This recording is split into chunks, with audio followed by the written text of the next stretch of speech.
Happy viewing po sa ating mga subscribers, sa mga makakapanood po nito. May update po tayo tungkol po sa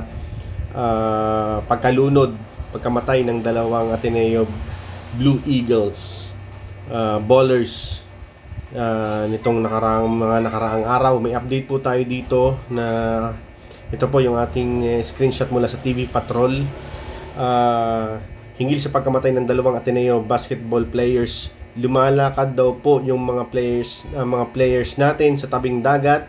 Nasa hanggang hita po ang lalim ng tubig at bigla na lang po silang napunta sa malayo na parte ng dagat. Doon po sa parte ng nilalakaran nila ay may isang malalim na lugar at doon nga po bigla silang tinangay ng current papunta po sa mas malalim na lugar ng dagat. Yan po ang statement po ng PNP tungkol po sa pagkamatay. Wala daw pong foul play na naganap sa pagkamatay po ng player na si Rene Baterbonia at nung international student na si Divine. So ito, meron po tayong video dito ng sabi dito ay buwis buhay daw po na pagsagip sa dalawang player. Yan. So kita nyo naman, ganyan po talaga kalalaki ang mga alon sa Aurora Province, kasi po yan po ibandang Pacifico na po yan, Pacific Ocean facing na dagat. So talagang malalaki po yan, kaya mga po sikat ang Baler, Aurora sa mga surfing. So yan daw po ay buwis buhay na pagsagip sa players, si Baterbonia at saka sa kay Divine. Yan, grabe po yung kita niyo naman yung mga alon, no? Kaya po dinarayo yung Aurora ng mga surfers, kasi ganyan po kalalaki po talaga. At may nabasa po kanina sa Facebook na sabi po sa press con ng ina ni Rene Baterbonia ay laking agusan si Rene. So lang mga batang agusan daw po ay lahat po yan ay marunong maglangoy, at kinumpirma po ng ina niya na marunong maglangoy si Rene. So yun po isa sa mga impormasyon na anggulo nitong insidenteng ito. So ito pala ay 1 week pa lang sa Manila, galing Mindanao, at katatapos lang daw po na maawarda na MVP itong si Rene Baterbonia, kasi napakagaling daw naman po talaga nito eh. Ito daw po ay varsity ng Ateneo de Davao at binisita pa nga mismo ng Ateneo de Davao coach nito sa Arlington Chapels daw. Parang lumipad pa papuntang Metro Manila yung kanyang coach mula Davao para mabisita ang mga labi ni Rene. So yan, naniniwala ba kayo dito na naglalakad lang daw po sa tabing dagat na hanggang hita ang lalim ng tubig? Siguro naglalakad tapos pumunta sila sa tabing dagat na ikangay naglakad papunta sa malalim-lalim hanggang hita, tapos yung mga undertow, yung current na malalakas, so nahila, nahigop, something like that. So talaga po pagka po mga dagat lagi po talaga may mga undertow, yung bang umiikot sa ilalim, undertow, na sabi ng mga matatanda yan daw po ay mga kamay ng mga maligno na kaya daw kumukuha ng buhay. So yun po ay natural po yun, normal po yun sa dagat. May mga undertow, may undercurrent po talaga yan na paikot-ikot, humihila sa mga naglalangoy, sa mga lalo na talagang ito nakakalunod talaga yan pagka hindi marunong lumangoy yung nahigop nun. Yun, balikan natin tong post ng Mixed Trend PH.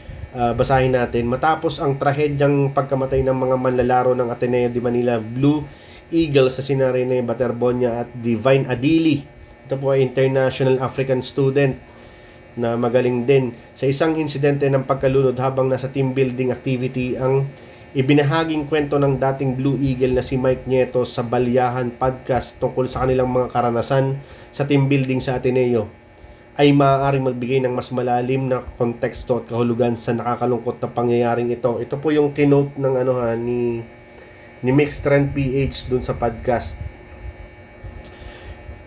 Yun pala, walang basketball. Kinuha lahat ng cellphone namin. 1 week kaming magkakasama lang.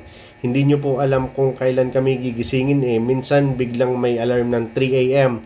Tapos maglalanges kami sa buhangin. Tapos lalangoy rin kami.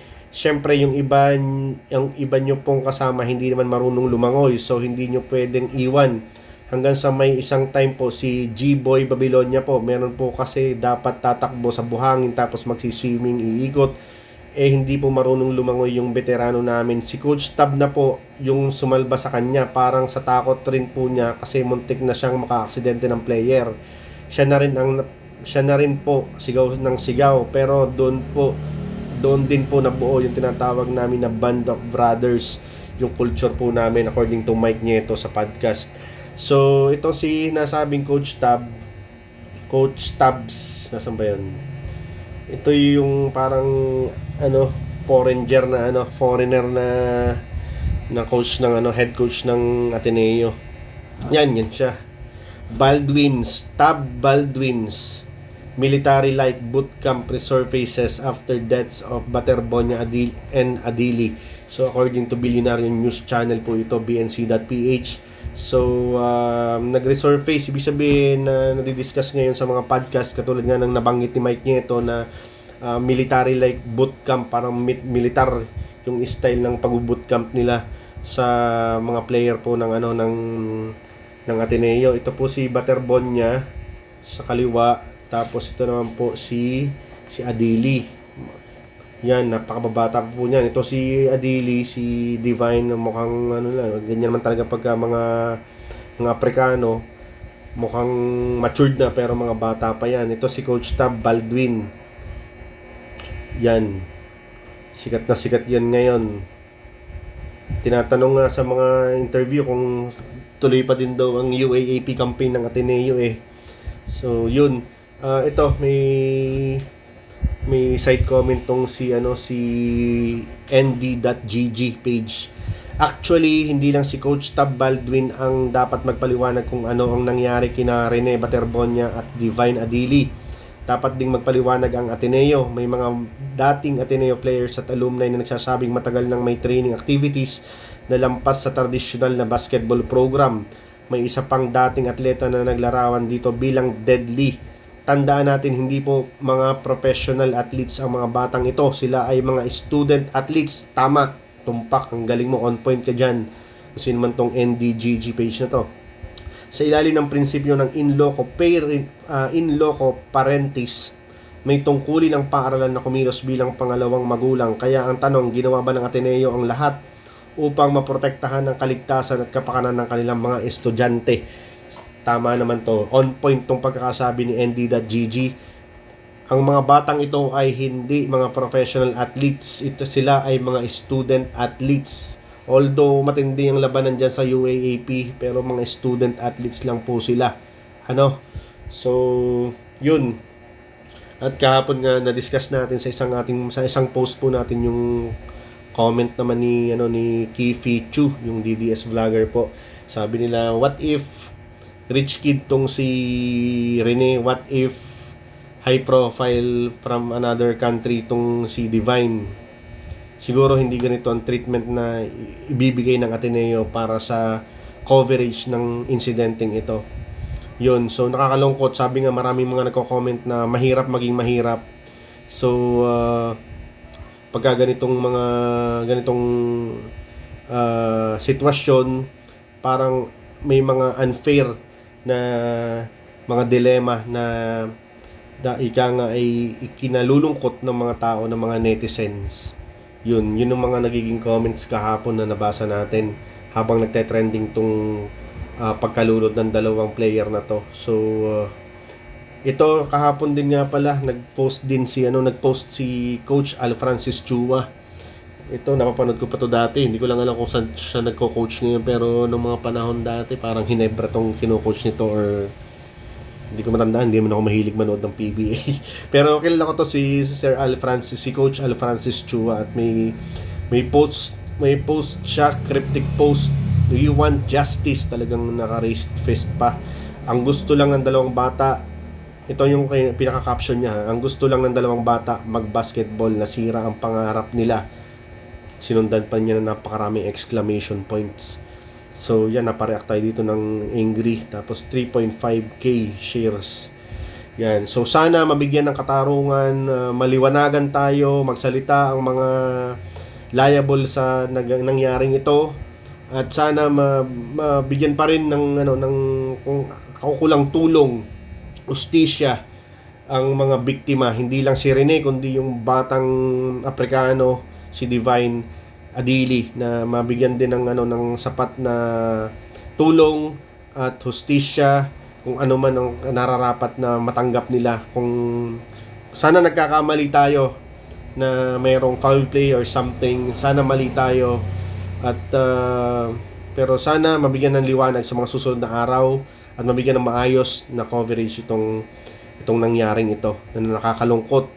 MVP nagmula sa isang mahirap na pamilya, inaasahan ng magulang, maraming magkakapatid, napakaliwanag ng kanyang future.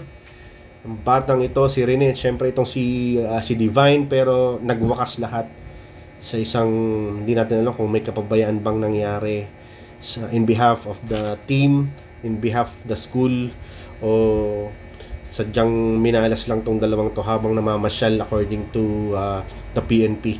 So sana abangan natin kung anong mangyayari. Sana mabigyan talaga to ng mas maayos sa coverage at mabigyan ng liwanag kung ano talaga ang tunay nangyari. Yun lang po. Maraming salamat sa mga nanood hanggang dito sa parting to. Pasensya na kayo sa ating content kung simple lamang. Mahalaga ay nakapag-provide tayo ng info, ng details, lalo na gusto nating makover din itong scoop na ito para mabigyan ng coverage itong pagkamatay ng dalawang pobreng players na to, So yun, maraming salamat po. Don't forget to like and subscribe para po sa mga susunod po na updates, mga balita. And maraming salamat po, hanggang sa muli.